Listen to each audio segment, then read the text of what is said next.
Good morning. It's my pleasure to introduce Oliver Schwab.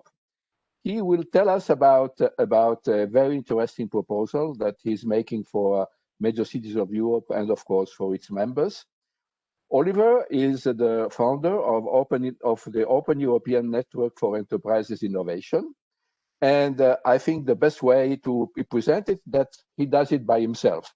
And so, Oliver, the floor is yours. Please, you can start. Good morning, Giorgio. Thank you. And thank you, everyone, for taking a moment to think about this and to join us. So, quick comment. So, yes, my name is Oliver Schwab. I'm sort of the founder and orchestrator of the Open European Network for Enterprise Innovation. We're a group of researchers and industries and SMEs. And together, we continuously create proposals to look at research to implementation of innovations. We advise friends in their innovation efforts. And above all, we research how to accelerate, so how to speed up innovations from that moment we have that idea to the moment they're successful. And successful is, lots and lots of people adopting it. For our work together with Giorgio and you, we're working on a proposal called ActFaster, which builds on a previous proposal with a similar idea for manufacturing ecosystems, now reaching out to cities and municipalities and civic organizations.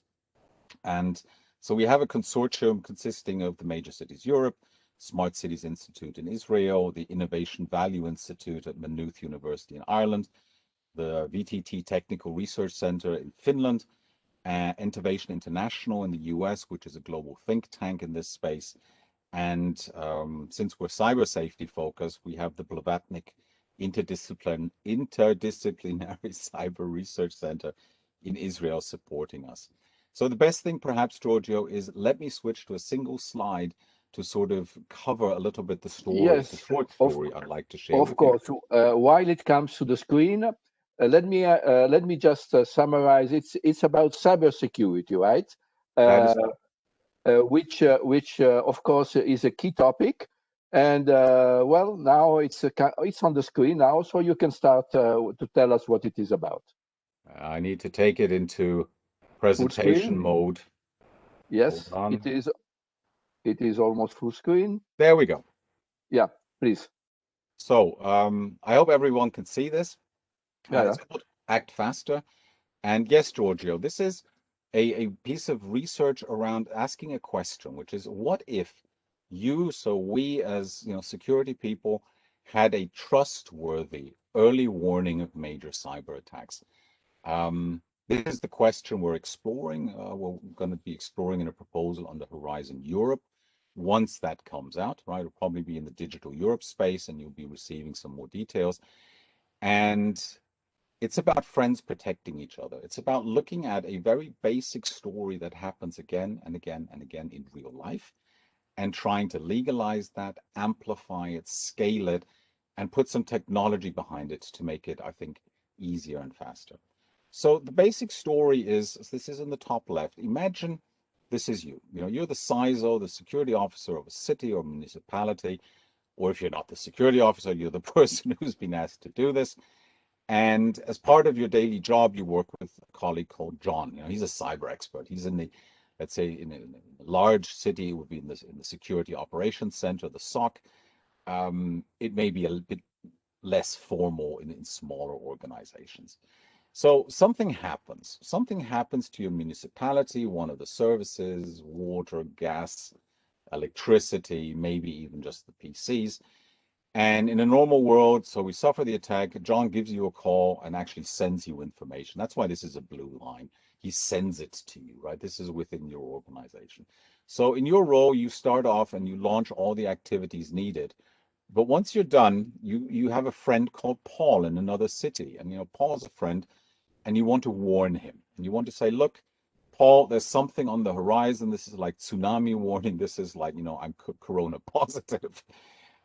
So I call him, or you call him on the phone and warn him that something's happening. You may give that person details as well, because they are a friend, and that's why it's a green dotted line. So Paul is really thankful for you, and he has a friend called Amy at the bottom right. And he does the same thing, and he calls Amy. He calls Amy and says, Amy, there's something happening. Be aware, be prepared. It happens, Paul contacts all his friends, Amy all her friends, and now we have a professional colleague called Mike at the bottom left. Now, Mike, unfortunately, doesn't have that many friends, and so he doesn't pick up on this.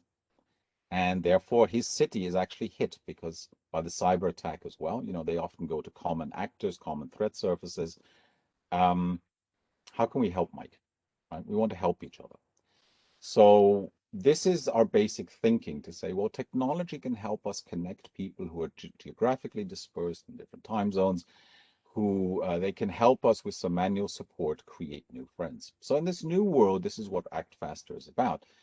When you get that notification from John, you actually send the information off with all the details to a central, let's call it a virtual SOC, Security Operations Center, where first of all, somebody double checks on this, right? Make sure it's real. And if that is the case, they pass the message on to Paul. And you're happy with that because Paul's your friend. They pass it on to Amy because you're happy with that because Amy is Paul's friend. And actually, Mike registers at some point in time and is manually validated. Can we trust him? Is he actually have security? Is he who he says he is? And if he's in this social network, he also receives a notification. We can adjust degrees of anonymity. We can adjust degrees of details that happen. But very important, there are two models embedded in all of this, which is one, we have developed over the years a model to understand how to rapidly share sensitive information between people with technology to support. And at the same time, we need a messaging platform, which is trusted by everyone. It's secure. It can be anonymous. We're looking at blockchain enablement through a partner, AI enablement to some degree, but we are emulating a human technology network where people can trust each other. And really important is, and you're all going, oh, wow, that's great. But, well, this model which we will be implementing, we will legalize or help legalize the sharing of sensitive information. We will amplify it. We will scale it. We can keep it secure, but it's all based upon the principle of human trust. You will not share if you don't care about Paul, and so to speak. So if we look at all of this, thinking about the tsunami warning, sort of the Corona app, the positive sort of analogies, we still have to listen, right, and take our action. But that is our call. But if we trust the messages, they come from friends, it'll work, right? So in a first step, and this is why, Giorgio, thank you, we're reaching out and asking for you to spend a little bit of time with us to go through a semi-structured interview to gather information on your stories and how does it work for you. Historically, we've seen stable patterns in this, but we'd like to validate them. That knowledge will flow into, on the one hand, a journal article, but on the other hand, the excellent section of the proposal. So this is going to give us a really, really strong argument for doing this. And so as soon as the Horizon Europe comes out, we will find the right call, we will write against the call. And until then, we will begin developing a pilot, a prototype to experience that, just like we did in the previous proposal. So it'll be wonderful if you're a bit curious, to spend some time with you, go through the questions. Georgia will be sharing some details. Don't be alarmed. It's a casual conversation because we really want to understand how do we act with this information in reality. That's the way successful. And let's make that better together. So that was it, Giorgio.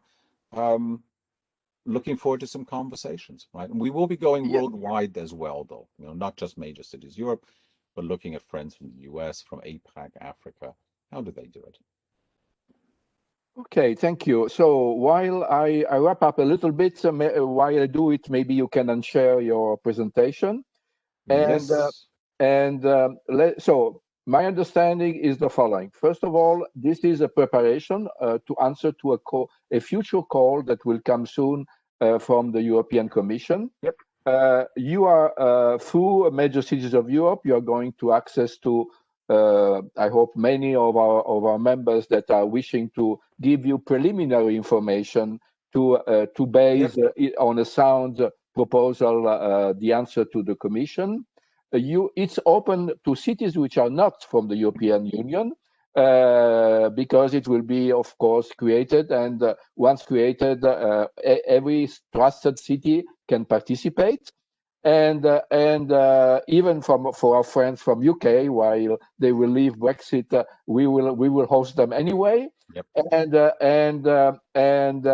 now it's up to me, together with you, to call from some of our friends from major cities of Europe and ask them to participate to these preliminary discussions with you to better understand how they manage security nowadays and how they would accept to be involved in it. Right. And Giorgio, I think, or everyone, even if you are not deeply in the subject, if you're close to it, that's enough. We're looking for stories. We have bandwidth for about half a dozen interview, maybe 10. And you are then still curious, we will ask you to provide a letter of intent to support the proposal. However, the proposal will be built in a way that if you don't have time now, you can still join us later. So we will be budgeting accordingly, just to keep this as open as possible. And I think everyone has an opportunity to really help make a difference. Okay. Because we care for each other, and we're a family of cities, right? Okay, this is excellent. I thank you very much. And by the way, I forgot to mention at the beginning, we didn't know each other, but we have been introduced by Edna Pasha from the Institute for Israel Institute of Smart Cities, which is one of our members. And I thank very much Edna for giving to major cities of Europe this opportunity. And so that's it. Goodbye and have a nice day. Take care. Bye-bye, everyone. Stay safe. Have a good holiday season. Bye-bye.